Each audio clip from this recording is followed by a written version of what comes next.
السلام علیکم دوستوں آج ہم بات کریں گے روزہ اور پرسنل ڈیولپمنٹ پر کہ ایک روزہ ہماری پرسنالٹی کو کیسے بہتر بناتا ہے۔ تو سب سے پہلے جو بات آئے گی وہ آئے گی پیشنس، یعنی کہ صبر کی۔ روزہ ہماری پرسنالٹی میں جو ہے وہ صبر داخل کر دیتا ہے۔ جب ہم 30 دن تک لگاتار روزے رکھتے ہیں تو سائیکولوجی کے مطابق جو کام انسان 30 دن تک کر سکتا ہے وہ اس کی ہیبٹ بن جاتی ہے۔ تو جب ہم 30 دن تک لگاتار روزے رکھتے ہیں تو جو صبر ہے وہ ہماری ایک عادت بن جاتی ہے۔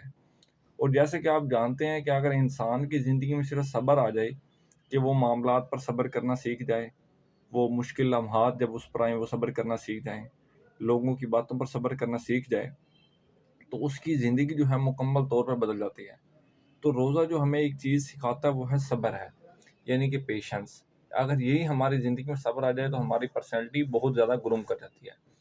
جو دوسری چیز ہمیں صبر سکھاتا ہے وہ ہے کہ ٹولرنس، صحیح ہے، اور بردباری، کہ ہم نے دوسروں کی باتوں کو برداشت کیسے کرنا ہے۔ اگر کوئی ہمیں غلط بات کہتا ہے تو ہم کہتے ہیں بھائی میں روزے کے ساتھ ہوں، یعنی کہ ہم یہ کہہ رہے ہیں کہ روزہ ہم نے ایک ڈھال بنائی ہوئی جس سے ہم دوسری تمام چیزوں سے کیا ہے بچ رہے ہیں۔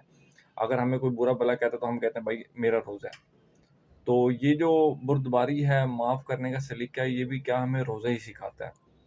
جو تیسری چیز ہمیں ہے کہ وہ روزہ سکھاتا ہے وہ ہے احساس، کہ ہم روزے میں رہ کر احساس سیکھ سکیں کہ ہم جیسے بھوکے پیاسے ہیں، دوسرے لوگ جو غریب غربا ہیں وہ عام حالات میں اپنی زندگی کس طرح گزار رہے ہیں۔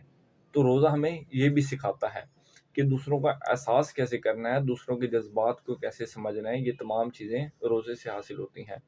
جو دوسری چیز بلکہ تیسری یا چوتھی چیز آئی تھنک آ گئی ہے کہ روزہ میں ٹائم مینجمنٹ بہت زیادہ سکھاتا ہے، کہ وقت پر اٹھنا، سحری کرنا، وقت پر روزہ افطار کرنا، وقت پر نماز پڑھنا، وقت پر قرآن مجید کی جو ہم روٹین ڈیلی سیٹ کر لیتے ہیں، یہ تمام چیزیں ٹائم مینجمنٹ جو ہے وہ روزے سے ہمیں حاصل ہوتی ہے، کہ ہم روزانہ کی اپنی روٹین بناتے ہیں۔ روزے کی وجہ سے 30 دن تک ہم کسی نہ کسی روٹین کے تابع چلتے ہیں، کوئی نہ کوئی روٹین اپنی سیٹ کر کے چلتے ہیں کہ میری اس ٹائم یہ پلاننگ ہے، اس ٹائم یہ پلاننگ ہے۔